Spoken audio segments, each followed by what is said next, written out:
Hi guys, good evening and welcome back once again to the EdWord. I'm your host Eddie, and in tonight's video I will be discussing what I thought of the first 3 episodes of the third and sadly final season of Star Wars The Bad Batch, all of which dropped today on Disney Plus. The first 3 episodes did, at least, with new episodes dropping subsequently every Wednesday until May 1st.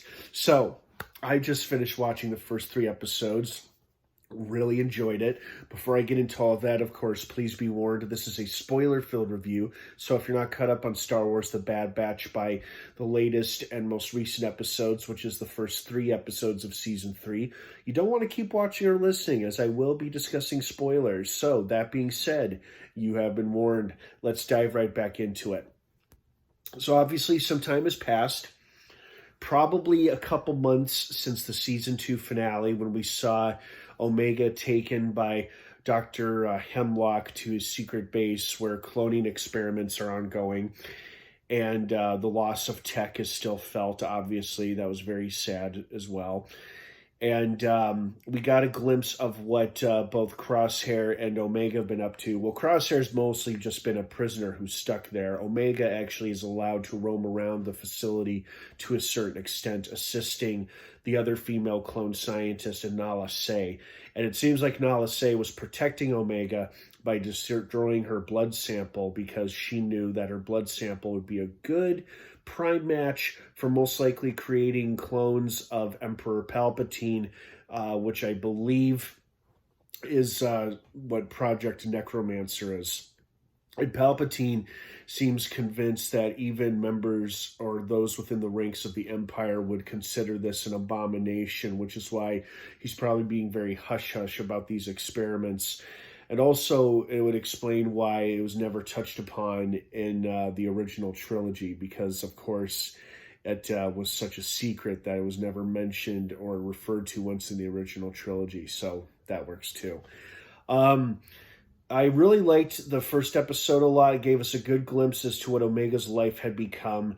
You know, it also reminded us how tenacious and brave she is, and how she has that never give up spirit, even though Crosshair is a lot more cynical, pessimistic, telling her to bugger off and not waste her time and whatnot.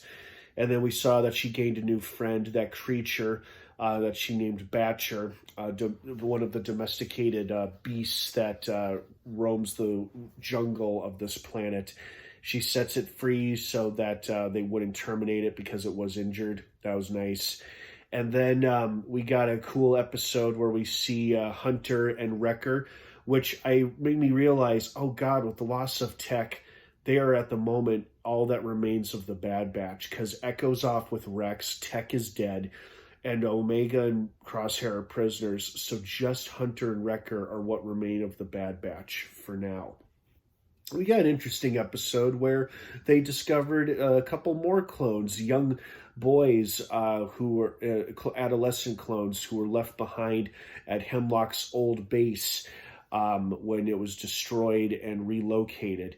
And we got a cool episode where they fought off some sentient tentacles or vines or whatever. And they got another lead as to where Omega could be. And then we got the third episode, which was really exciting. It actually featured Omega and Crosshair successfully escaping the base during the Emperor's visit there. Well, actually, he had just departed the planet right before they left, but it was an ongoing process while the Emperor was there checking on Hemlock's progress, which I thought was pretty funny timing-wise. So now, this episode also confirmed that Omega's blood was perfect for what they needed, so now they need her alive in order to continue their work, which is why they reluctantly let her go. But basically, it probably means that the rest of this season will be spent with Omega and Crosshair probably eventually finding Hunter and Wrecker, the team getting reunited, and then outrunning the Empire at every turn until a final confrontation at the end of the season or something like that. I don't know. It could go a million different ways. You never know with this show or with this franchise what it could do next. So I'm looking forward to it. I'm excited for what the rest of the season holds. So first 3 episodes were quite solid, the third episode being the best one so far. It was the most exciting and satisfying. I liked seeing the creature Batcher return to help the Crosshair and Omega escape from the troopers on the planet there. And then Omega bringing Batcher along, having him jump in the ship before they take off was pretty cool too. I liked that touch especially. So I really liked these first 3 episodes, as I hope you guys did too. What did you think of it? I'd love to hear your thoughts and feelings on the matter as to what you thought of the first 3 episodes of The Bad Batch. Thank you so much for watching. I hope you enjoyed this as much as I did.